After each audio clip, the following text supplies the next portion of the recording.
Tell you right off the bat, you can laugh at me or not. I don't care. I don't. I smoke weed. All this is gonna be funny to me. You get high as hell. Any other weed smokers in the house? I knew you were, big dog. I saw that shirt. You had to be high to buy that. Give me 3 of those. But I appreciate you, big dog. You're not ashamed to be a weed smoker. If we see somebody fire up a joint, damn near cough up a lung, only thing we gonna say is, where'd you get that from?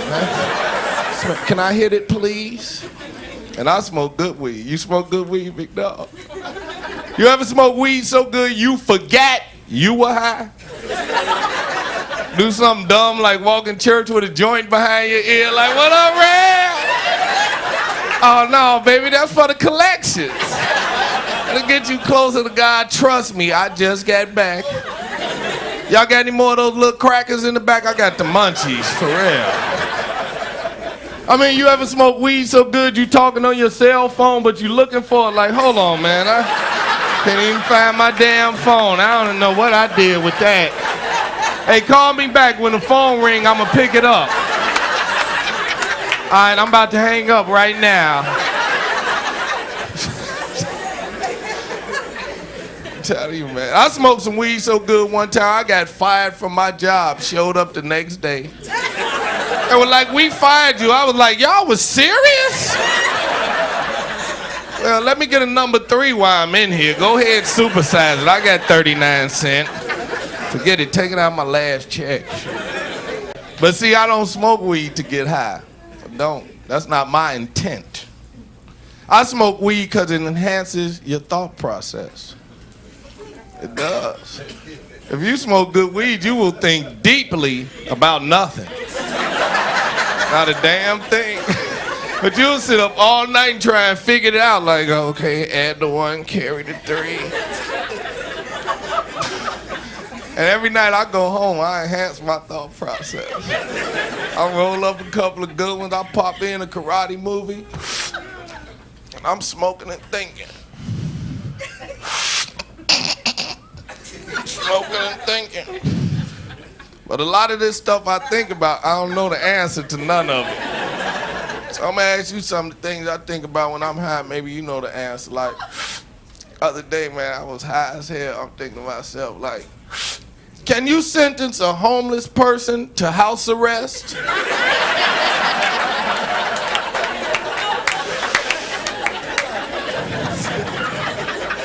It's a little baffling, isn't it? Like, think about this, man. Can fat people skinny dip?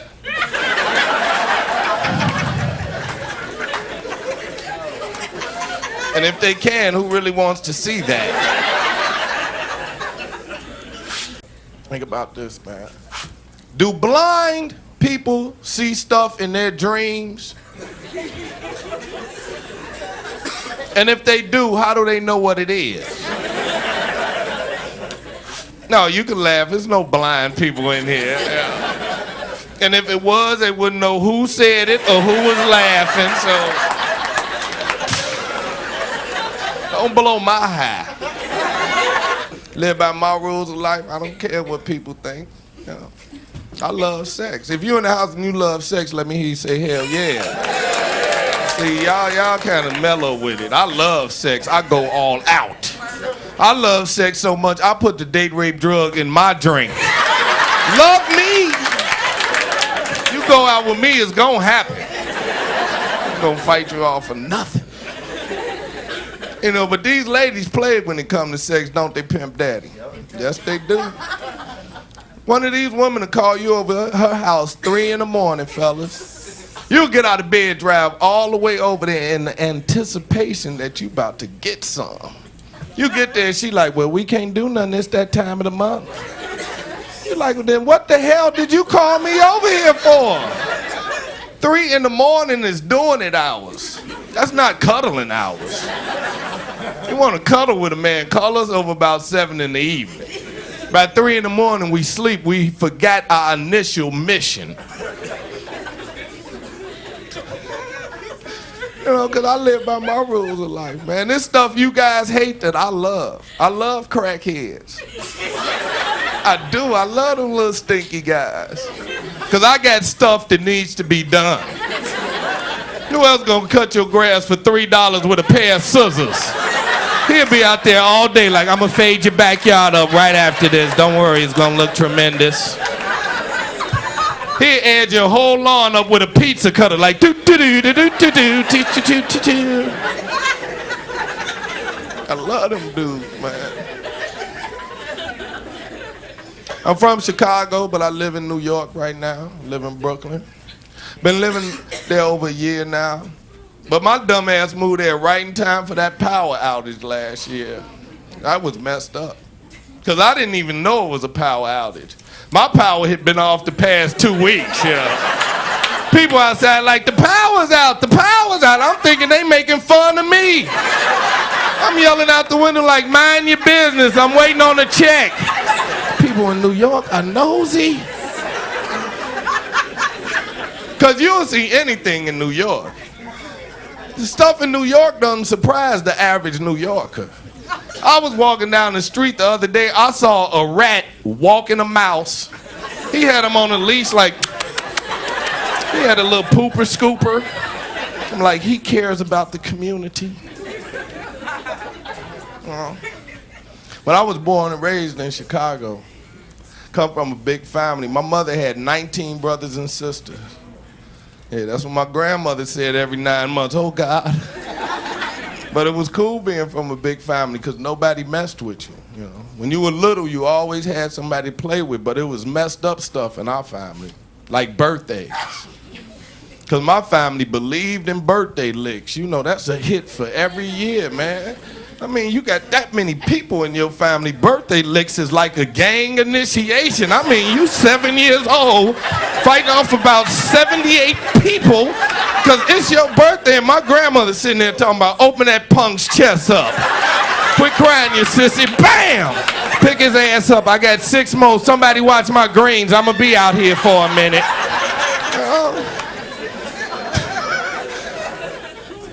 It's part of the show that I dedicate to the fellas. There's a lot of beautiful ladies in here, but it's my part of the show for the fellas. Fellas, this is a part of the show, man, where I tell you those things about your woman that they never wanted you to know. This is a part of the show where I tell your woman the things you want to tell them, but you don't want to sleep on the couch for the next 3 months. See, these ladies, they got Oprah Winfrey, they got the Lifetime channel, they got all type of stuff for them. Right now, fellas, I'm your Oprah. First of all, fellas, first thing I want to tell you that every woman in here is a damn investigator. They better than the CIA, DEA, FBI, all of them put together. They would have sent some of these ladies to find Osama bin Laden. They'd have found his dumb ass 5 years ago. They've been right outside the cave. He right in here. I've been checking his voicemail. What the hell y'all doing? All of them are investigators. Fellas, how many of you ever woke up in the middle of the night and your woman's sitting there staring at your ass? You're like, this bitch is trying to steal my dreams. Can't have to my... She's still looking. I'm going to sleep like this forever. Oh, yeah. All of them are investigators. Let me give you a little hint, fellas. This is their favorite time to go through your stuff. When you get in the shower. As soon as you get in the shower and that shower water is going, they all through your stuff. He been doing something. I'm going to find out something around. As soon as that water stops, they right there. You need a towel, some lotion? Was it exhilarating? Are you zestfully clean? They all investigators. That's why, fellas, let me tell you something. When you go out with your buddies and you get other female numbers and you come home, don't hide them. Don't hide those numbers, because she gonna find them. And you're gonna have a lot of explaining to do while you got another girl's number hid in an old sock thrown in a sneaker under the bed. Don't hide them.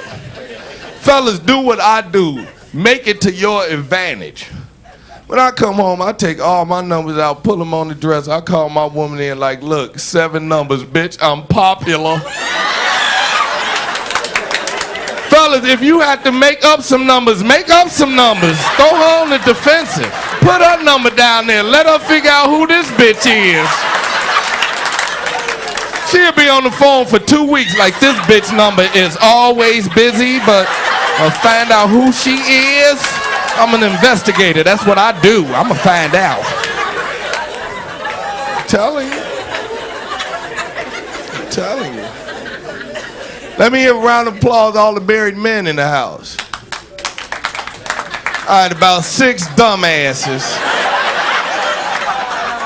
They got y'all. They got you. You fell for it. Let me tell you something, fellas. If you're not married or you're engaged to be married, don't do it. Don't do it. Go with her ass forever. Because women try and trick you that there's a difference in the love of marriage and going together. There's no difference in the love. If you're in love, you're in love. It's no different. They try and tell you, we gonna take our love to the next level. We proving our love in front of God and all our friends. Our love is gonna go through eternity bullshit. The only difference is that marriage certificate. That's the only difference. And all the marriage certificate is, fellas, is a legal contract that benefits the woman in case of a breakup. That's all it is. You got the woman looking mad as hell. That's all it is. Because, fellas, as soon as you ask that woman to marry you, you start losing, she starts gaining. Because as soon as you ask her to marry you, you got to buy her engagement ring. And you better not buy no little cheap-ass cubic zirconian diamond tail chip you saw on the Home Shopping Network. Women in her family will talk about you for the next 56 years. Gladys, is this a cheap-ass that bought little Kimberly that damn ring? You let him eat in your house? And ladies, if you break up during the engagement, are you going to give him his ring back? Hell no. They gonna pawn that ring and take their new man to Jamaica to get their mind together. While fellas, you still have 78 easy payments of $79.98 with your dumb ass. All right, I'm about to go. My money done ran out. I'm gonna do this extra shit. But since y'all been such a good crowd, I'm gonna give y'all a little joke. You know, you can take home with you. And I'm gonna give you the choice. You want a clean joke or a dirty joke? Dirty. Look at all the filthy people. Give us dirty. We want a dirty joke. Ow. All right, I'm gonna give you a dirty joke. Now, let me preface the joke with this. At the end of the joke, I'm gonna be oohing and eyeing, talking about you wrong for that because it's not a true story. It's a joke.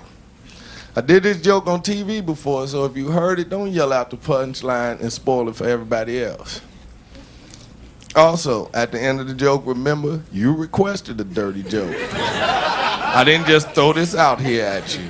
All right, here we go.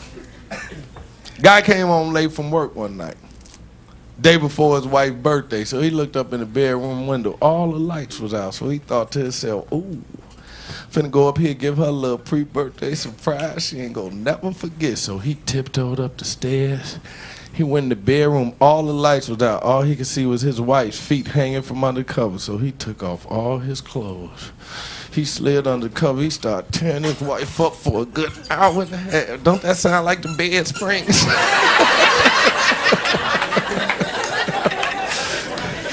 So after he finished, he got from under the covers, he put on his box, he was like, woo!